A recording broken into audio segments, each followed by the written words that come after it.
ఉందా మీ దగ్గర? అంత పెడతలో ఉందా?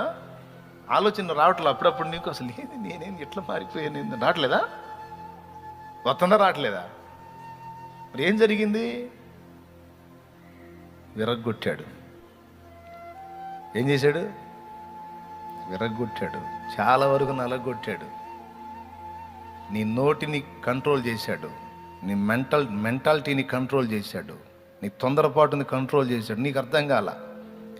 వీటన్నిటినీ కంట్రోల్ చేయడానికి ఆయన వాడినటువంటి ఆయుధములే నీకు అర్థం కాకుండా సడన్గా వచ్చే నానా విధములైన శ్రమలు, సమస్యలు.